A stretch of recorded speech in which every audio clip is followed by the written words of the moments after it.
shout out to my mom if she's watching this, but this is one of the reasons why every time I go visit my parents, I gain about fucking 5 to 10 pounds because I'm there, haven't seen my mom in a while. She wants to fucking bake cookies all the time and I'm gonna eat the cookies. I don't wanna be rude and she makes good cookies. So like I'm gonna eat them. Does it mean that I'm addicted to sugar or that I have some sort of like character flaw where I can't resist cookies?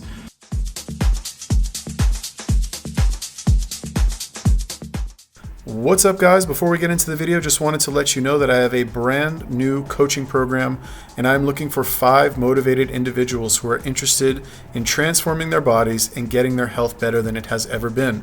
So if you are interested in working with me one-on-one to crush your fitness goals once and for all, click the link in the description, fill out the application form, and if it looks like we're a good fit, we can hop on a strategy call and get you started. Regardless of whether or not you do that, I hope you enjoy the rest of the video.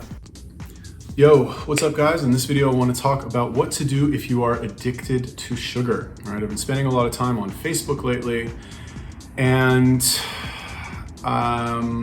there's a lot of people there who are addicted to sugar, and I see it in posts every day where people will say, I'm addicted to sugar, what do I do? I can't stop eating carbs, what do I do? And in this video, I'm going to explain to you what to do if you are addicted to sugar.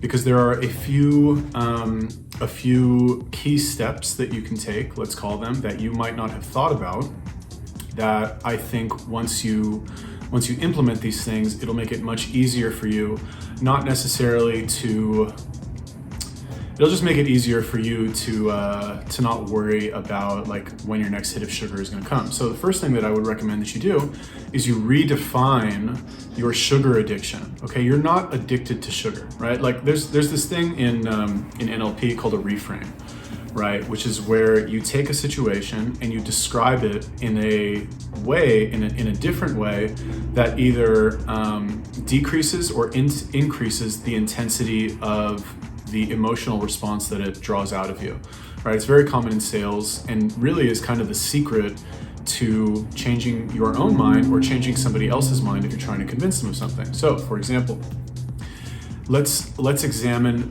the same set of behaviors with several different reframes, right? On the one hand, you have somebody who says, I'm addicted to sugar. How do I get over my sugar addiction, right? That's not a very, that elicits kind of a set of images, let's call them, in our mind that are not really easy to reconcile. They're not easy to deal with, right? When you say addicted to sugar, at least for me, I get this picture in my head of somebody who's like fiending for some sugar. They're like injecting sugar into their veins. They're just eating spoonfuls of sugar. They're smashing donuts. They're drinking 2-liter bottles of Dr. Pepper. And it's this very intense, emotionally charged description of something that could be described in a much less intense way. So that's what we have on one side of the equation, right? Is I'm addicted to sugar. Now, if we take that same set of behaviors and we explain it in a different way, where we would say something like, on a given day, I eat foods that are high in sugar, I don't know, for every meal, right? That's a much easier problem to deal with than being addicted to sugar, right? And the trick here is to get as specific as possible with the description of whatever your current state is that you want to change. Whatever the state is that you don't want to be there and you want to be the ideal state, right? So instead of saying, if we're going to take this same kind of method, you know, if we're going to use the same method to come up with a solution, the solution is not, I want to get over my sugar addiction. That's way too vague, and that's not like, that does not have a very easily or a very apparent series of steps that will lead you to fixing that right away, right? I want to get over my sugar addiction. Like, what are you supposed to do? Are you supposed to take methadone? Like, are you supposed to like lock yourself in a room with a straitjacket? You know, are you supposed to go vegan? Like, what's the solution there?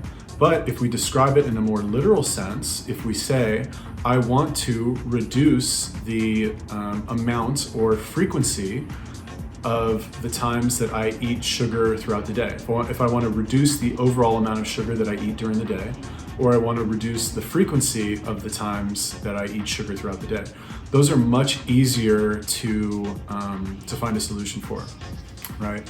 So that's number one, is to just reframe the actual problem and understand that you're not, well, You can describe it in a way that says you're addicted to sugar, but you're setting yourself up for failure because you're describing it in a way that the solution is much harder to discover, if it even exists, right? It's the same issue that I have with the eating disorder people, where they say, I have an eating disorder, I've been in treatment, like, I'm sick, I have a mental disease. It's like there's no cure for a mental disease, right? There's no cure for that. There's no injection that you take. There's no pill that you take.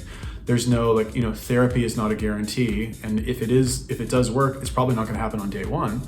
Whereas if you say, for example, and I guess being addicted to sugar is an eating disorder, if you were to describe your anorexia or eating disorder as, I am not eating enough food that has lots of nutrients, which is an accurate description of the behaviors that we want to change, which will change the actual outcome that we want to change.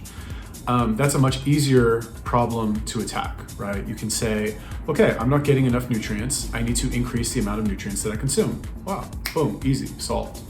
Right, so that's the first thing. Now let's talk about some actual practical tactics for making this happen. Number one, you gotta throw out all your junk food, all right? If you have junk food in the house, what you really need to do is you need to prime your environment so that it's much easier for you to do the things that you need to do and much harder for you to do the things that you shouldn't do. So for example, even take me for an example. If all of a sudden my house, inside my apartment magically appeared a bunch of cookies and chips and chocolate and ice cream and pizza, and people were baking donuts in my living room, or in my kitchen, I'm gonna eat a lot more of those things. I'm gonna gain weight and I'm gonna fucking get fatter and my health's gonna go to shit. And, shout out to my mom if she's watching this, but this is one of the reasons why every time I go visit my parents, I gain about fucking 5 to 10 pounds because I'm there, haven't seen my mom in a while. She wants to fucking bake cookies all the time and I'm gonna eat the cookies. I don't wanna be rude and she makes good cookies. So I'm gonna eat them. Does it mean that I'm addicted to sugar or that I have some sort of character flaw where I can't resist cookies? No, they're just fucking there. Of course I'm gonna eat them. If they're there around you, you're gonna eat them. That's just how it is. If you're around people who do cocaine all the time, you're probably gonna try some fucking cocaine here and there. You know what I mean? You're probably gonna do it more than if you hang out with people who are in bed by 8:30 and, go to fucking Bible class every night.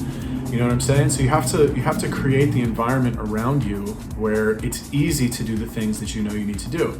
Now, if you don't and this means you're gonna have to make some hard choices. If you live with people who are essentially sabotaging you or making, fucking up your environment, then you either need to get rid of those people or you need to leave the environment or you need to get them on your side. So figure out a way to do one of those things, because without an environment, let's make it as simple as possible. If you have the right environment, it's easy. If you don't have the right environment, it's basically impossible. So the journey, let's call it, is not necessarily to pick and choose the right behaviors and execute them in some sort of isolated, whatever environment where you make the right choice regardless of what's going on around you. It's to pick and choose the right behaviors and change your environment or join an environment that is much more where people are already getting the result that you want because they're already doing those things. That's kind of the real secret sauce. So that is, I can tell you throw out all your junk food. I can tell you whatever, eat one meal a day and all that stuff. And those things will help, right?